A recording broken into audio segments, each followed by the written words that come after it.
Hey everybody, we are here. We are Cesar and Pam. Hi. With cesarandpam.com. You can live the life you dreamed of, a life of freedom.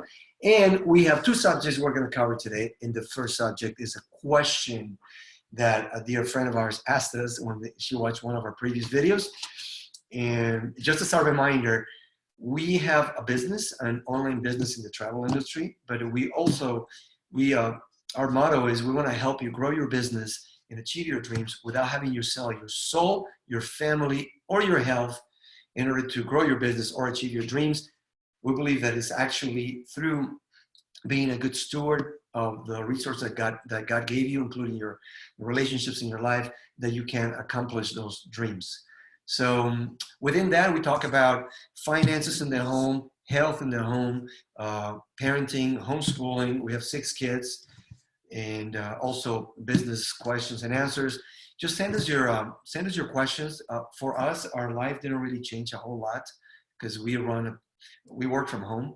But now in this situation with the coronavirus and the quarantine, we are experiencing a lot of people in our lives that are going through a lot of stress. So we want to help you on the second part of this 30-minute live. But on the first part of the live, we want to answer the question from Gabrielle. And the question said, this was so good. Thank you for sharing. I love what you said about letting kids get bored, but I find they start picking on each other when they don't know what to do. Any thoughts for that? They are 7, 5, 3, and 1 years old. The 7-year-old is the worst in disturbing others when he is bored. Pam? Well, I had some thoughts. I know that Gabrielle I'm pretty sure her oldest ones are boys, and we have 5 boys. So I was thinking about how our oldest is a girl, and we moved to Texas from Mexico when she was 4, and CJ was 2. And my sister was living here, and she has 2 boys, my 2 nephews that are older. They were like 4 or 5 and 6. And 7. Mm-hmm. Anyways, so my little guy, it was the first time I realized when he would go over there to play that he started playing cowboys and Indians and wanted to have guns and bows and arrows and G.I. Joes, and it was like a whole new world of these boy toys. And I realized that I hadn't even I was thinking, well, maybe we won't buy, guns. We might not be wanting to have guns. Oh no, if you don't buy guns, they're going to make guns out of something. With their finger. Yeah, because, and you have talks about stuff like this, obviously. But what I want to say is sometimes the creativity that boys have is outside of the mom box, and lots of times it involves adventures and things that we think are dangerous. So sometimes we're trying to protect, and it could be because your 7-year-old is the oldest and there's younger siblings, that he's in a pretty safe world, and maybe he needs some challenges. And sometimes that's just more outdoors time. And I'm not saying don't give him anything to do. It could be, I need you guys to dig this hole. I remember we had a fence that was too far forward. It should have been a few feet back. So we decided to take that back fence out. And really it was my daughter and I and the boys were younger that decided when Cesar couldn't help us to do it. But it was a lot of hard work. And then we wanted to plant some trees. So we needed 4 big holes for these trees. And it turned out that the boys, they thought that was the best. They were digging holes, they dug deeper than we needed because they wanted to be able to get down in the hole and nobody could see them. And so their imagination went wild. They were playing games, and it was hard work to make that game work, but they were having fun. So it could be that you need a place in your yard that's not going to be beautiful, but it's going to be, they've been digging holes, and they come up with ideas and make forts. It could be with hammer and nails.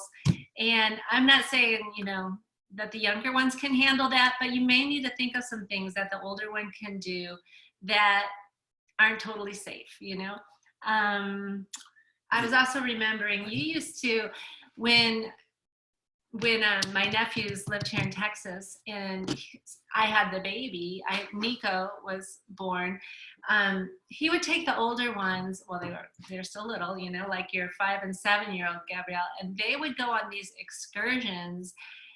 And we had this nature preserve right by our house. So they would go like over an hour, a couple hours sometimes. And they would come back from those excursions just like sweaty and muddy. I mean, one time, one of them came back with only one shoe, and they had the story how they were like in the creek, and there was all this mud, and it was like quicksand, and it was sucking their feet and their legs down in, and they had to finally get it out, but they lost their shoe. And then they're climbing up the banks of the creek and with the roots and things. And they love to come home and tell these stories about their adventures. So they have a lot of energy, and it could be that, you know, they need more time. Dad, take them out, you know, take the older ones and plan some things, a bike ride that's further than you would be able to go with them with the little ones. You know, things that are going to push them a little. Yeah, love it. I think God created us to face challenges, especially men, to overcome those challenges. Sometimes you're going to win, sometimes you're going to lose, but there's always a mountain in front of you that God designed you to climb. So for little boys, yeah, I think definitely they need to have a challenge every day of some sort. And as they get older, that requires some physical effort. Yeah, I remember looking out the window and seeing that we have another family with boys. And so my youngest two were always with those, at least two of the neighbor boys. And I look out there on the trampoline. Well, they're not just jumping on the trampoline. They had gotten a ladder, and they were climbing on top of the fort, jumping over the net onto the trampoline. And I was like, oh my gosh, is that okay? And Cesar went out there, and he decided it was okay. I was sure this is not okay. This is too dangerous, you know, but sometimes, yeah, it's just kind of crazy sometimes. Yeah. So anyway, be encouraged. Just figure out what he can do so he can spend his energy and overcome in some way. Yeah, and when we said like it's good to be bored, I think we were referring to that we don't always want to entertain them with technology, because they won't be bored. They'll sit for 2 hours with that thing, but we need to train them to be able to have something else. So sometimes that means you know, I've seen really good ideas of having tubs of certain blocks or toys that aren't just always out, but there's a certain time of the day where you get out one and they know that this is their time to play with that. So they can be creative and not be bored with that one thing. So it's not that they don't have anything to do, but maybe you can plan constructive things, you know, or they can be working with these arts and crafts things, or these tools and nails and this board, you know, something to do, but you don't have to be there necessarily. Boom. Okay, next question. That's enough because we've already go longer than we needed to on that.